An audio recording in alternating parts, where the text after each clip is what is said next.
The Trio of Love.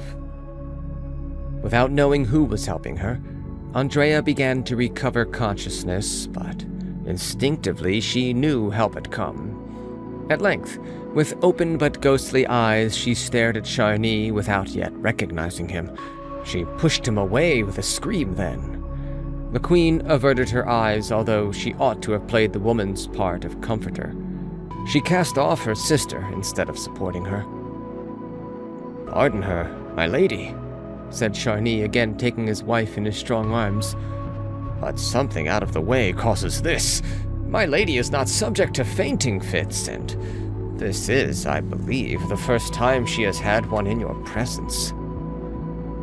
"She must have felt much pain," returned the queen, going back to her first impression that Andrea had overheard them. "No doubt," said the count. "And you might let me have her carried to her own rooms." The queen rang a bell, but at the first tinkle, Andrea stiffened in a convulsion and screamed in delirium, "Oh, our Gilbert!" The queen shuddered to hear the name, and the astonished count placed his wife on a sofa. The servant who ran at the call was dismissed. Queen and nobleman looked at each other as the sufferer seemed with closed eyes to have another fit. Charny, kneeling by her, had hard work to keep her on the lounge. "I think I know this name," said Marie Antoinette, "from its not being the first time the Countess has used it." But as though the recollection was a menace, Andrea opened her eyes and made an effort by which she stood up. Her first intelligent glance was fondly upon Charny, who was now upright. As if this involuntary manifestation of her mind was unworthy her Spartan soul, she turned her gaze only to meet the queen's. She bowed at once. "Good heavens! What is the matter?" inquired the count. "You alarmed me, for you are usually so brave and strong. To be prey to such a swoon." "Such dreadful things have happened at Paris, where you were, that if men are trembling at them, women may be excused for fainting. I am so glad you came away from this city." "Is it on my account that you felt so ill?" queried the noble. "Why, certainly, Count," said Marie Antoinette as the lady made no sound. "Why do you doubt it? The Countess is not a queen. She has a right to be afraid for those she loves." "Oh, madame," rejoined Charny, perceiving jealousy in the slur, "I am sure that the Countess feels more fear for her sovereign than for herself." "Still, why do we find you in the swoon in the next room?" inquired the royal lady.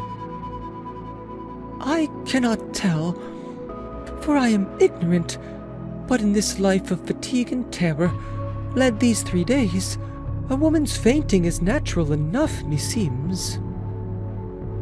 "True," said the queen, knowing that Andrea could not be driven out of her defenses. "For that matter, your majesty has weeping eyes," retorted the countess with that recovered calmness, which was the more embarrassing as it was pure effort of her will, and was felt to be a screen over her real feelings. Charny thought he perceived the same ironical tone that had marked the queen speaking a while ago. "It is not astonishing," reproved he with slight sturdiness to which his voice was unaccustomed, "that a queen should weep who loves her people, and knows that their blood had flowed." "Happily God hath spared yours," said Andrea, as coldly and impenetrably as ever. "But Her Majesty is not in question. We are talking about you. You have been frightened." "I? Frightened?" "You cannot deny you were in pain. Has some mishap befallen you? Is there anybody you want to complain of? This Gilbert, whom you mentioned, for example." "Did I utter that name?" said Andrea with such a tone of dread that the count was more startled by the outcry than by the swoon.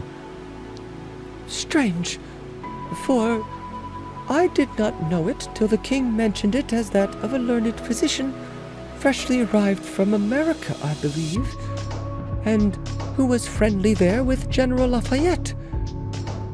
They say he is a very honorable man," concluded Andrea with perfect simplicity. "Then why this emotion, my dear?" said the queen. "You spoke this Gilbert's name as though it were wrung from you by torture." "Very likely.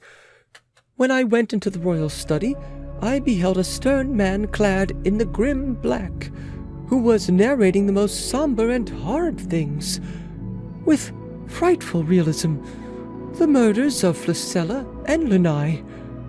I was frightened and dropped insensible. I may have spoken in my spell, and the name of Gilbert would be uttered." "It is likely," said Charny, evidently disposed to let the discussion drop. "At least you are recovered now." "Completely." "I have only one thing to entreat," said the queen to her life guardsman. "Go and tell the generals to camp where their troops are stationed, and the king will issue orders tomorrow."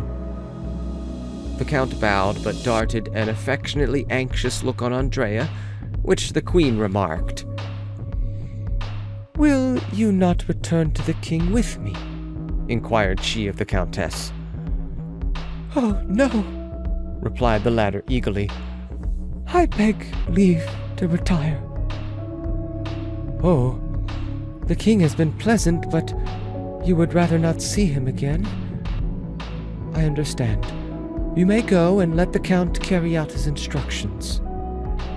She glanced at the lord as much as to say, "Return soon," and his look replied, "As soon as possible." Andrea, with a heaving and oppressed bosom, watched her husband's movements. But as soon as he had disappeared, her forces failed her, and the queen had to run to her with the smelling salts as she sank on a stool, apologizing for the breach of etiquette in sitting in the royal presence. The feeling between the pair was strange. The queen seemed to have affection for her attendant, and the latter respect for her mistress, but they were like enemies at times. "You know, dear countess, that etiquette is not made for you.